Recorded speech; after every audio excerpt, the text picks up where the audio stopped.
باطلا، یہ سارے پیر اور یہ سارے فقیر، یہ سارے قطب و ابدال اور یہ سارے آستانے والے اور یہ سارے مزارات والے اور سارے یہ کنکر شنکر سارے کے سارے مجتمع اور اکٹھا ہو جائیں اور سارے کے سارے مل کر اگر ایک مکھی پیدا کرنا چاہیں تو اللہ رب العالمین نے کہا لن یخلقوا ذبابا، ایک مکھی نہیں پیدا کر سکتے۔ اور یہ مکھی پیدا کرنے کی بات تو دوسری ہے، کہا اگر مکھی اس کے کھانے سے کچھ چھین کر کے بھاگ جائے تو اس سے واپس بھی نہیں لے سکتے۔ سنو، جن کو تم حاجت روا اور مشکل کشا سمجھ کر جن کے درگاہوں میں، جن کے آستانے میں جا کر چادریں چڑھاتے ہو، منتیں مانگتے ہو اور جن سے اولادیں طلب کرتے ہو، جن سے امیری اور غریبی کی امیدیں رکھتے ہو، یہ سارے کے سارے اللہ کے سامنے بہت ہی ہیچ ہیں میرے بھائیوں۔ تو یہ حضرت لقمان حکیم نے اپنے بیٹے کو، کم سن بیٹے کو یہ نصیحت بیان فرمائی کہ اللہ کے ساتھ کسی کو شریک نہ ٹھہرانا۔ دوسری نصیحت یاد رکھیے، دوسری نصیحت اس سے یہ معلوم ہوا کہ اپنی اولاد کو آپ نصیحت کریں سب سے پہلے عقیدے کے بارے میں، اپنے اولاد کے عقیدے کی اصلاح فرمائے۔ سب سے پہلے عقیدے کی دعوت دے اپنی اولاد کو، تو یہ شرک ہے۔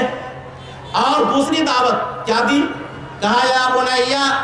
انہا ان تکن مثقال حبۃ من خردل فتکن فی صخرۃ او فی السماوات او فی الارض یاتی بها اللہ ان اللہ لطیف خبیر۔ کیا کہا؟ اے میرے بیٹے سنو، اگر رائے کے دانے کے برابر کوئی چیز ہو، اگر رائے کے دانے کے برابر کوئی چیز چٹان کے اندر ہو یا آسمان کے اندر ہو یا زمین کے اندر ہو تو قیامت کے دن اللہ رب العالمین اس کو بھی لے آئے گا، قیامت کے دن اس کو بھی حاضر کرے گا۔ کیا پتا؟ یعنی اگر رائے کے برابر کوئی چیز ہو، رائے کے دانے کے برابر اگر کوئی چیز ہو، چاہے وہ اچھی ہو یا بری ہو، اور وہ دنیا کے کسی چٹان کے اندر ہو، آسمان کے اندر ہو، زمین کے اندر ہو، تو اللہ رب العالمین قیامت کے دن اس کو بھی لے آئے گا۔ اپنے بیٹے کو یہ نصیحت بیان فرمائی، کہا اے میرے بیٹے سنو، اگر کوئی تم چھوٹا سا اچھا عمل کرو گے یا چھوٹا سا برا عمل کرو گے، کوئی چھوٹی سی نیکی کرو گے یا چھوٹی سی برائی کرو گے، تو اللہ رب العالمین قیامت کے دن تمہارے سامنے اس کو بھی لے آئے گا۔ آپ سوچئے کہ ایک چھوٹے سے بچے کو، جو بچہ ابھی 7 سال کا ہے، 8 سال کا ہے، 9 سال کا ہے، جو بچہ ابھی بالغ نہیں ہے، اس بچے کو نصیحت کر رہے ہیں، دیکھیں برائی نیکی کی طرف دعوت دے رہے ہیں، برائی سے اپنے بیٹے کو روک رہے ہیں۔ کہا ہے میرے بیٹے، جس کو تم چھوٹا عمل سمجھ کر کے کرو گے دنیا کے کسی بھی حصے میں، کل قیامت کے دن تمہارے نامہ اعمال میں موجود رہے گا۔ پتہ یہ چلا کہ اپنے چھوٹے بچوں کو بھی نیکی کی ترغیب دیجئے، اپنے چھوٹے سے چھوٹے بچوں اور بچیوں کو بھی آپ برائی سے روکنے کی کوشش کیجئے۔ جب آپ ایسا عمل کریں گے اپنے بچوں اور اپنی بچیوں کے بارے میں تو ایسی صورت میں ان کے اندر نیکی کی محبت پیدا ہوگی، ان کے اندر برائی سے نفرت کرنے کا جذبہ اور غائب۔ یہ دوسری نصیحت۔ تیسری نصیحت کا کہا یا بنیا اقم الصلاۃ، اے میرے بیٹے نماز کو قائم کرتے رہنا، جب تک زندہ رہنا نماز کو قائم کرنا، نماز کو چھوڑنا نہیں۔ آپ سوچئے چھوٹا بچہ ہے، 6 سال 7 سال کا بچہ ہے، بچے کو نصیحت کر رہے ہیں اے میرے بیٹے نماز کو قائم کرتے رہنا۔ آج اپنے بیٹے کو میرا بیٹا جوان ہو جاتا ہے لیکن ہم اپنے بیٹے کو نماز کی دعوت نہیں دیتے، نماز کی تاکید نہیں کرتے، اپنے بیٹے کو نماز کی ٹریننگ نہیں دیتے۔ حضرت لقمان حکیم سے سبق سیکھیے کہ وہ اپنے چھوٹے سے بچے کو جو 7 سال اور 8 سال کا ہے، جو ابھی سن بلوغت میں قدم نہیں رکھا ہے، اس کو نماز کی دعوت دے رہے ہیں۔ پتہ چلا کیوں؟ اللہ کے نبی جناب محمد رسول اللہ صلی اللہ علیہ وسلم نے ارشاد فرمایا کہ جب بچہ 7 سال کا ہو جائے تو اس کو نماز کا حکم کرو، نماز کی تعلیم دو، نماز کی تاکید کرو، اور جب وہ بچہ 10 سال کا ہو جائے اور نماز چھوڑنے لگ جائے تو ایسی صورت میں اس کو مارو اور اس کو پیٹو۔ آج تک دنیا میں ایسا آدمی نہیں ملتا ہے کہ ہم اپنے بچے کو نماز نہ پڑھنے پر ہم اس کو مارے اس کو زدوکوب کریں، اس کی سرزنش کریں، بہت کم ایسا باپ دنیا کے اندر موجود ہے آج کے ڈیٹ میں۔ لیکن اگر میرا بیٹا اسکول نہیں جاتا ہے تو ہم اس کی پٹائی کرتے ہیں، میرا بیٹا اگر کلاس یاد نہیں کرتا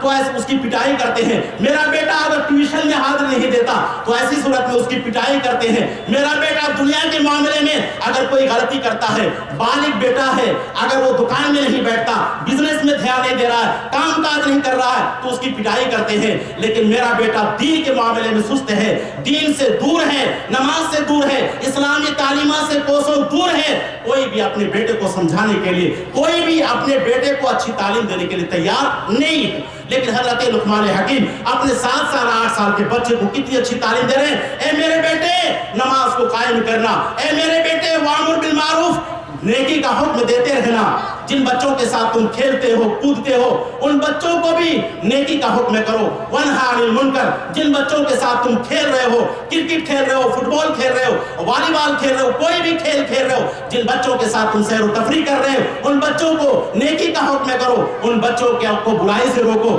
اگر وہ بچے کوئی غلطی کر رہے ہیں تو ان کو غلطی سے روکو، اگر وہ بچے اگر نیکی سے دور ہیں ان کو نیکی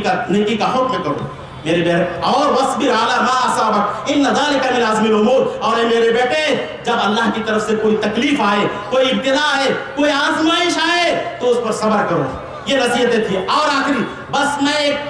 بس میں پورے اختصار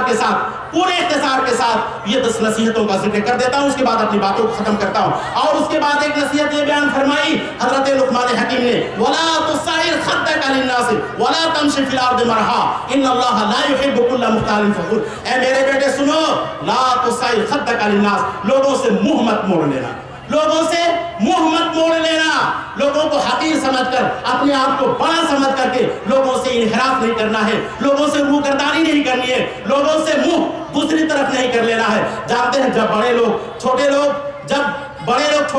لوگوں سے ملتے ہیں یا چھوٹے لوگ بڑے لوگوں سے جب ملتے ہیں کہتے ہیں ارے یہ میرے سامنے تو بیکار ہے، پھر وہ کیا کرتے ہیں، روگردانی کر لیتے ہیں، چہرہ پھیر لیتے ہیں۔ اللہ حضرت لقمان حکیم نے اپنے بیٹے کو کہا سنو، وَلَا تُصَعِّرْ خَدَّكَ لِلنَّاسِ، کبھی کسی سے منہ نہ موڑنا،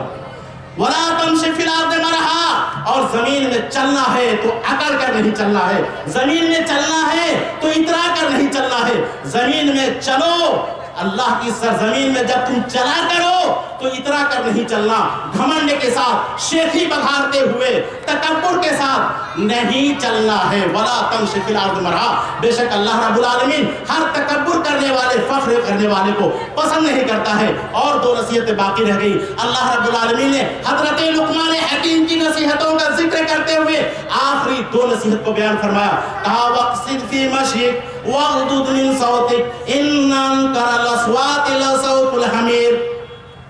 وَاقْصِدْ فِي مَشْيِكَ، سنو، زمین میں اپنی چال میں میانہ روی اختیار کرنا، اپنی چال میں اعتدال اختیار کرنا ہے، میانہ روی اختیار کرنا ہے، نہ بہت زیادہ دوڑتے ہوئے چلنا ہے، نہ بہت زیادہ آہستگی کے ساتھ چلنا ہے، بلکہ میانہ روی کے ساتھ چلنا۔ وَاقْصِدْ فِي مَشْيِكَ وَاغْضُضْ مِنْ صَوْتِكَ، اور سنو جب لوگوں سے بات کرنی ہے بلند آواز سے بات نہیں کرنی ہے، چیختے ہوئے چلا کر کے بات نہیں کرنی ہے، بلکہ وَاغْضُضْ مِنْ صَوْتِكَ، جب لوگوں سے بات کرو تو پست آواز میں بات کرو، نرم آواز میں بات کرو، دھیمی آواز میں بات کرو، جیسے تمہاری آواز سے خاکساری کا اظہار ہو، تمہاری آواز سے چھوٹا پن کا اظہار ہو، تمہاری آواز میں بڑکپن کا اظہار نہیں ہونا چاہیے، تمہاری آواز میں تکبر، تعلی اور شیخی کا اظہار نہیں ہونا چاہیے۔ وَاغْضُضْ مِنْ صَوْتِكَ إِنَّ أَنكَرَ الْأَصْوَاتِ لَصَوْتُ الْحَمِيرِ، بے شک آوازوں میں سب سے خراب آواز، بدترین آواز گدھے کی آواز ہے۔ یہ 10 نصیحتیں حضرت لقمان حکیم نے اپنے بیٹے کو کی ہیں، اور اس لیے قرآن حکیم میں اللہ رب العالمین نے ان نصیحتوں کا ذکر کیا ہے تاکہ آج کے والدین، آج کے گارجن حضرات، آج کے ذمہ دار حضرات اپنے بچیوں کے تئیں، اپنے بچوں کے تئیں، اپنی بچیوں کے تئیں، اپنی اولاد کے تئیں متنبہ ہو جائیں گے، ہوشیار ہو جائیں گے، آگاہ ہو جائیں گے، اور آج کے والدین بھی اپنی اولاد کو ان 10 نصیحتوں کا،